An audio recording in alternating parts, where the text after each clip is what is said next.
Hello students, आज का हमारा टॉपिक है मुद्रा और शाख। जैसे कि हम इसके ऊपर पहले 2 वीडियो देख चुके हैं।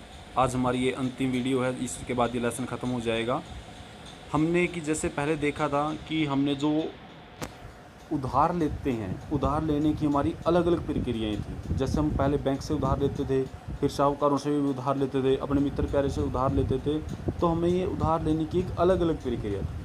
आज हम देखेंगे कि उधार लेने में इस प्रक्रिया को भी 2 भागों में डिवाइड किया गया है। भारत में औपचारिक क्षेत्र की साख किस प्रकार की है। जैसे कि हमने देखा था कि जो पीछे हम जिस प्रकार के ऋण हम देख के आए थे, कहीं हम बैंकों से ऋण लेते थे, तो कहीं हम साहूकारों से लेते थे, कहीं हम व्यवसाय बैंक से लेते थे, कहीं हम अन्य सरकारी समितियों से लोन लेते थे। तो अलग अलग प्रक्रिया में लेते थे। तो हमने इन सभी को अलग अलग भागों में डिवाइड किया है। जो पहला हमें इनको डिवाइड करने के बाद जो 2 भाग बने हैं वो ये हैं, औपचारिक और अनौपचारिक। अब हम पूरे के पूरे ऋण व्यवस्था को 2 भागों में डिवाइड कर रहे हैं। पहला होता है औपचारिक ऋण। औपचारिक ऋण के बारे में आपको बता देता हूँ कि वो ऋण जिसके अंदर कुछ नियम, कुछ रूल होते हैं, जिसकी निगरानी किसी एक संस्था के द्वारा की जाती है। जैसे हम बात करते हैं आरबीआई के द्वारा जितने भी संस्थाएं हैं, चाहे हमारी वो बैंकिंग की हैं या हमारी वो नॉन बैंकिंग की हैं या हमारे नॉन फाइनेंशियल की हैं, सारी की सारी व्यवस्थाएं औपचारिक रूप में आती हैं। इनकी सब के ऊपर आरबीआई निगरानी रखता है। दूसरा की बात करें हम, जैसे अनौपचारिक स्रोत। अनौपचारिक स्रोत वो स्रोत होते हैं जहाँ पर हम जो ब्याज पे पैसा लेते हैं, उन पैसों की कोई एक निश्चित सीमा और निश्चित रेखा नहीं होती। उनको हम कहीं से प्राप्त कर सकते हैं, जैसे अपने मित्र प्यारों से या अपने कोई यार दोस्तों से या हम अपने के रिश्तेदारों से कहीं से भी ले सकते हैं। इससे क्या होता है कि हमें हो सकता है बहुत ज़्यादा ब्याज दर पर पैसे मिले, या हो सकता है बहुत कम दर पर हमें, या बहुत सस्ती दर पर या बिना ब्याज के भी हमें पैसे यहाँ मिल सकते हैं, क्योंकि यहाँ विशेष योगदान हमारे मित्र प्यारों का रहता है। जैसे कि आप एक बार देख पा रहे हैं कि 2012 के अंदर, ये देखिए इस साइड जो हमारा मैप है, कि 2012 के अंदर 1000 ग्रामीणों में से साख के स्रोत कहाँ कहाँ से कैसे कैसे लिए गए थे। जैसे हम सबसे पहले बात करते हैं सहकारी समितियों से। यहाँ पर जो पैसा लिया गया था वो 25% था। जो आप ये लाल क्षेत्र देख रहे हैं, ये 25% है, जो कि सहकारी समितियों से 25% लिया गया था। और व्यावसायिक बैंकों से भी यहाँ 25% लिया गया है। इसके बाद आप ये बिल्कुल ब्लू में ये देख पा रहे हैं, ये 5% है। ऐसा सोर्स जो हमारा अन्य औपचारिक है, मतलब सरकार की समितियां नहीं आती इसमें, लेकिन कुछ और सोर्स हैं जहां सरकार के अंदर काम करते हैं, उनसे हमें 5% मिला था। 1% हम ज़िम्मेदारों से लोन लेते हैं, कि जो बड़े ज़िम्मेदार हैं, जिसके पास बहुत बड़ी ज़मीन है, उनसे कर्जा लेकर काम करते हैं। साहूकारों से, जिसको आप आज आड़ती कहते हैं, बाणिये कहते हैं, उनसे हम 33% लोन की, या हमने सोर्स साख लिए, पैसे उधार लिए हैं। मित्र प्यारों से, यार दोस्तों से लेने में 8% का योगदान है। और अन्य अनौपचारिक स्रोत जो ऐसे असंगठित हैं, जिनका कोई वितरण नहीं है, जिनकी कोई जानकारी नहीं है, उनका 2% है। और सरकार से हमने सिर्फ 1% 2012 के अनुसार सोर्स प्राप्त किए हैं। आपने जैसे कि पूरा का पूरा वितरण देखा, ये 2012 के अनुसार था कि 1000 परिवारों में से इस प्रकार 100% लोन कैसे लिया गया था। अब आपको इसमें बताते हैं कि इन्होंने सिर्फ इसमें पूरा यही डिफ़ाइन किया है कि किस प्रकार से औपचारिक और अनौपचारिक सोर्स से हम ऋण प्राप्त करते हैं। जैसे कि औपचारिक में हमारा रिजर्व बैंक आता है। रिजर्व बैंक जितने भी हमारी बैंकिंग की व्यवस्था होती हैं, उन सब के ऊपर नज़र रखता है, और जो भी उसके नीचे काम करते हैं उन पे ये ध्यान देता है कि वो किस दर से लोन दे रहे हैं और किस दर से वो वापस ब्याज ले रहे हैं। इन सब की व्यवस्था वो यहाँ पर करता है। जैसे कि आप तस्वीर में देख पा रहे हैं, एक किसान ज़्यादातर क्या करता है कि हम पहले की बात करते हैं जहाँ पर बैंकिंग व्यवस्थाएं बहुत कम होती थी, और बैंकिंग व्यवस्थाओं के कम होने से क्या असर हुआ था कि जो किसान था कि वो सब बैंकों की व्यवस्था के अनुसार नहीं ले पाता था। वहाँ बैंकों के जो नियम और रूल होते थे वो लोन के लिए ख़तरनाक थे। अब वो साहूकार के पास जाता था और वहाँ से भी लोन आसानी से ले लेता था और उसके कर्ज जाल में फंस जाता था। तो सरकार के द्वारा इसके बढ़ावा देने के लिए उन्होंने हर जगह पर नए नए बैंक खोल दिए हैं, नई नई बैंकिंग व्यवस्थाएं शुरू कर दी हैं। अब बात करते हैं औपचारिक और अनौपचारिक स्रोत। साख किसे क्या मिलता है।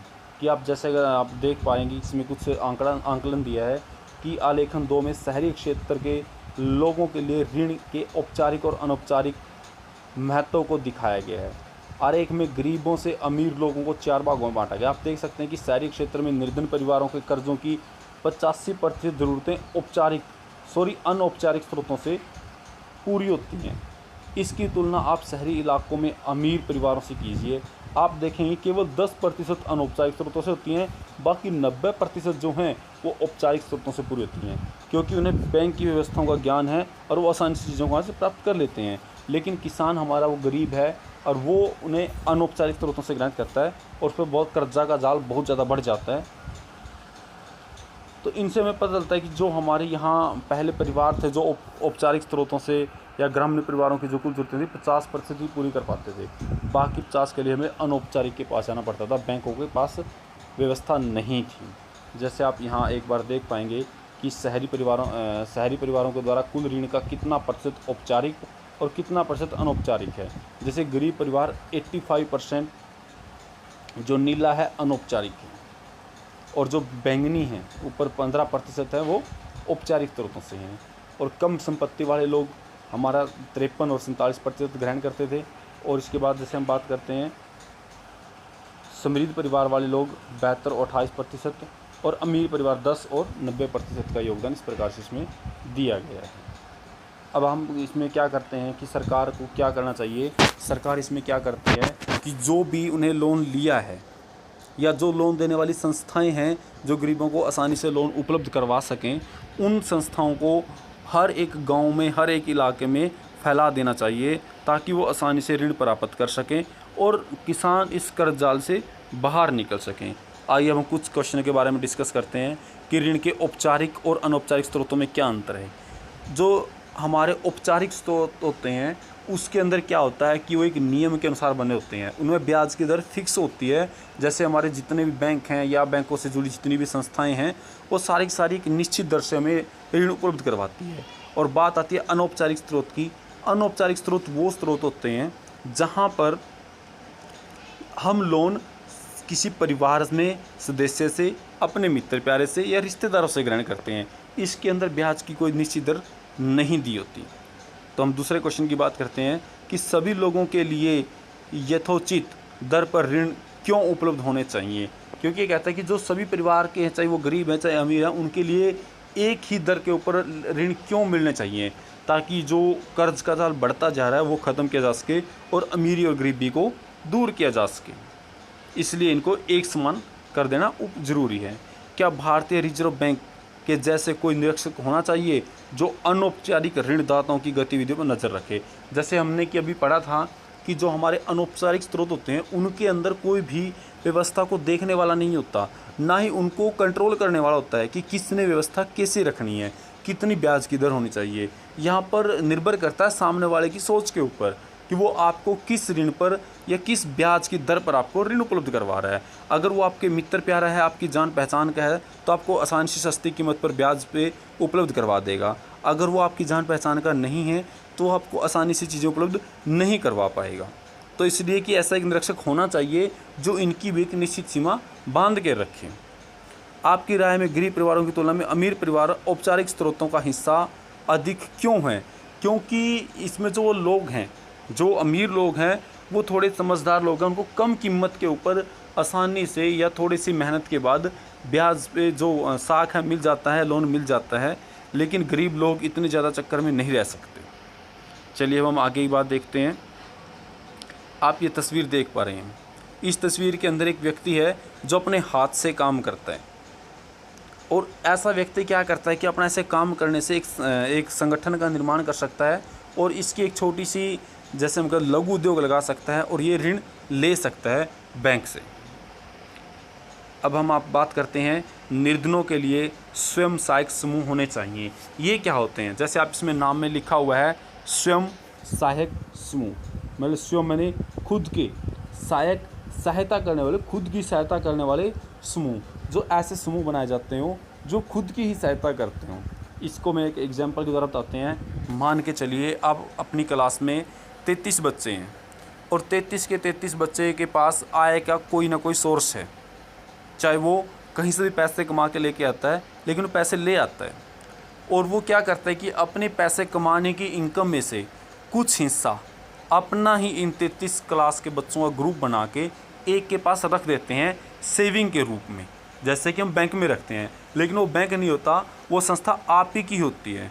आप में से कोई एक व्यक्ति हेड होता है और उसी के पास पैसा रख दिया जाता है, और जब आप में से किसी को पैसे की ज़्यादा ज़रूरत होती है तो ब्याज पर वो पैसा उससे ले जाता है और उसकी इनकम से, जो उसकी मंथली इनकम आती है, उस पैसे की मूल को या हम ब्याज के साथ काट लेते हैं या पूरा कर लेते हैं। ऐसे ही समूह को स्वयं सहायक समूह कहा जाता है। अगर ये ना समझ में आया हो तो अब इसका एक ऐसा एग्जांपल ले सकते हैं कि कोई 10 व्यक्ति ऐसे हैं जो नौकरी पर लगे हुए हैं और 10 की हर मंथली इनकम आती है, और इनकम में से क्या करते हैं, वो उन 10 व्यक्ति ही एक व्यक्ति के पास अपना सारा पैसा रख देते हैं, और जब जिस व्यक्ति को ज़रूरत होती है वो सारा पैसा ले जाता है और ब्याज समेत उसको मंथली किस्तों में वापस कर देता है। ऐसे को कहा जाता है स्वयं सहायक समूह। इसके अंदर सिर्फ यही बातें बताई गई हैं कि किस प्रकार स्वयं सहायक समूह काम करते हैं, कि ये इन्होंने तस्वीर दिखाई है कि इसमें आप किन्हीं के उदाहरणों से दे सकते हैं। कोई व्यक्ति को किसी भी ज़रूरत की पड़े, जैसे कि वो अपने घर बनाने के लिए लेना चाहता है पैसे, या फिर वो पशु खरीदने के लिए अपना घर, या फिर अपनी कोई और कार्य के लिए पूंजी लेना चाहता है, तो वो आसानी से यहाँ ले सकता है। यहाँ पर उसको कोई चीज़ गिरवी रखने की ज़रूरत नहीं है। जैसे कि हमने पहले बैंक की व्यवस्था में देखा था कि हमें कुछ सामान गिरवी रखना पड़ता था, तो हमें अब यहाँ पर गिरवी रखने की कोई ज़रूरत नहीं है। हम देखते हैं बांग्लादेश का ग्रामीण बैंक। ये ग्रामीण बैंक क्या है कि इसने गरीब लोगों को या गांव-गांव में जाके बहुत ज़्यादा मात्रा में ऋण उपलब्ध करवाया। जैसे इन्होंने बताया कि इसकी शुरुआत 1970 में हुई थी और छोटे पैमाने पर हुई थी। तो वर्ष 2018 में ग्राम बैंक के अब तक 9 लाख सदस्य हैं, जो बांग्लादेश के 81,600 गाँव में फैले हुए हैं। इसे ऋण देने वाले ज़्यादातर महिलाएं हैं, जिनका संबंध समाज के गरीब तबके से है। इन कर्जदारों ने दिखाया है कि न केवल गरीब महिलाएं भरोसेमंद कर्जदार हैं, बल्कि वो विभिन्न तरह के छोटे और आय गतिविधि वालों में महत्वपूर्ण सफलता शुरू करने और चला करने में सक्षम हैं। अब इन्होंने एक पत्र आया है, इसमें देखते हैं, अगर गरीब लोगों को सही और उचित शर्तों पर ऋण उपलब्ध करवाया जा सकता है तो लाखों छोटी छोटी गतिविधियों के जरिए विकास का सबसे बड़ा चमत्कार कर सकते हैं। ये प्रोफेसर मोहम्मद यूनिस के द्वारा बताया गया है, जो ग्रामीण बैंक के संस्थापक, और 2006 में इनको शांति के लिए नोबेल पुरस्कार से सम्मानित किया गया था।